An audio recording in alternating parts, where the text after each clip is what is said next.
In short, in the framers' view, free government was only suitable and sustainable for a religious people. For a religious people. Our Constitution was made only for a moral and religious people. Our Constitution was made only for a moral and religious people. It is wholly inadequate for the government of any other.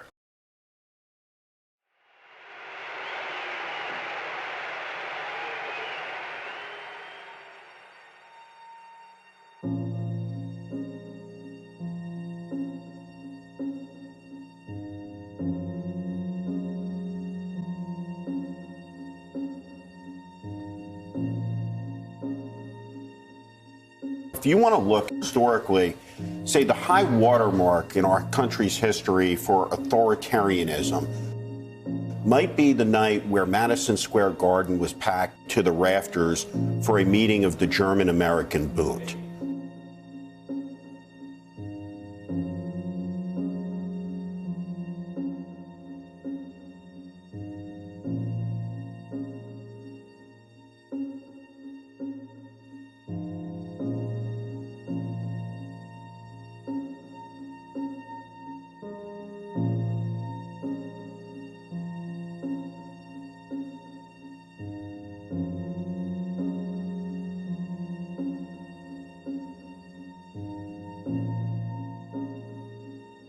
Very fine people on both sides.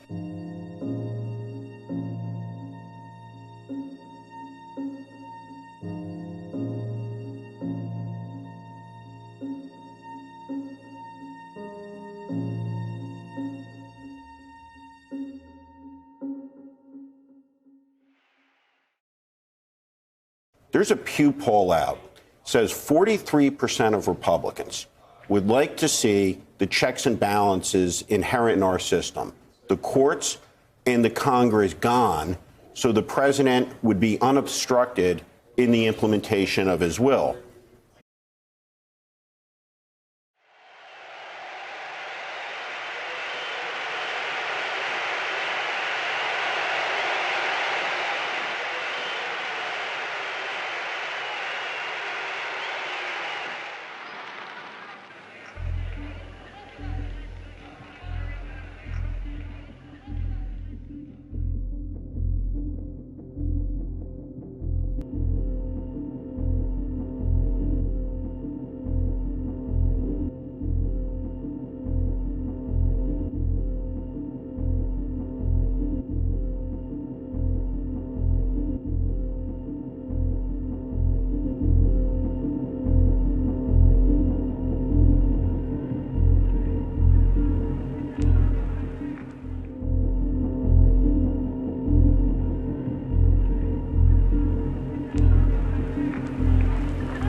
Ladies and gentlemen, fellow Americans, American patriots,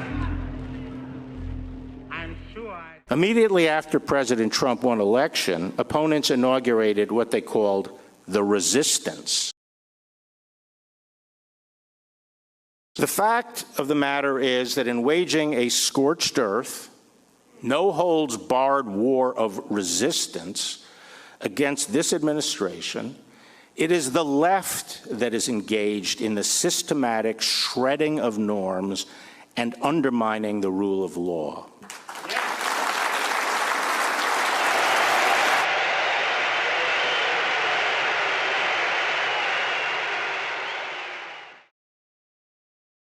Barr asserting without much specific evidence that people who happen to be liberal are against the rule of law. Now, this is highly unusual for an attorney general. So-called progressives treat politics as a religion. Their holy mission is to use the coercive power of the state to remake man and society in their own image.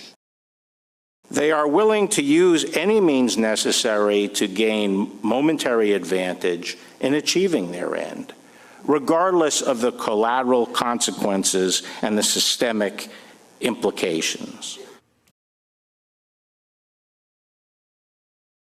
so-called progressives. So-called progressives.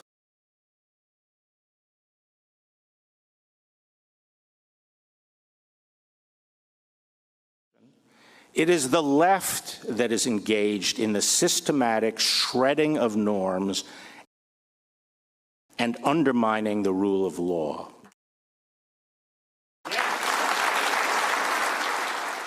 He also impugned the motives of Congress conducting its lawful investigative role. The pursuit of scores of parallel investigations through an avalanche of subpoenas is plainly designed to incapacitate the executive branch, and indeed is touted as such.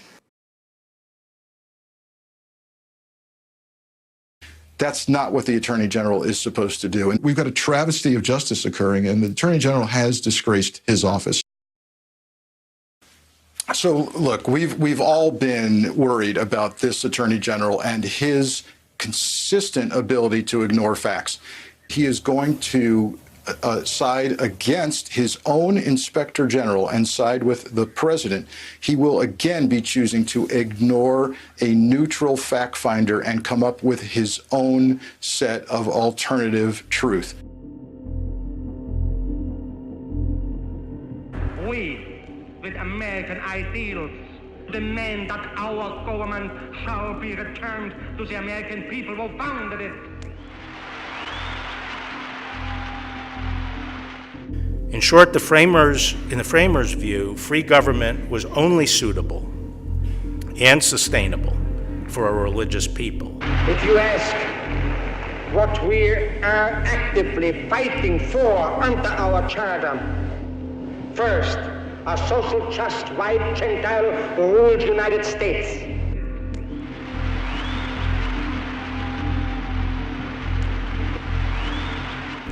Our Constitution was made only for a moral and religious people. It is wholly inadequate for the government of any other.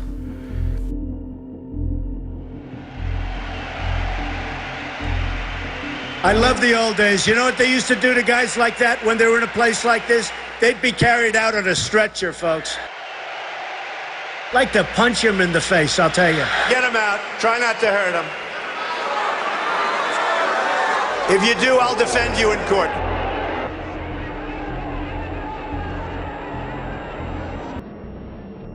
And so when you have 43% of a political party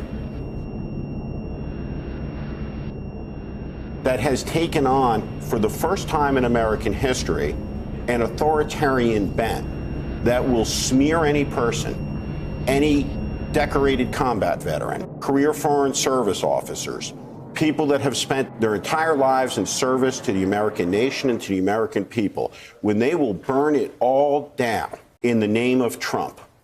We are in a crisis as a country. There's a word for it in the English language, is what we would call a dictator.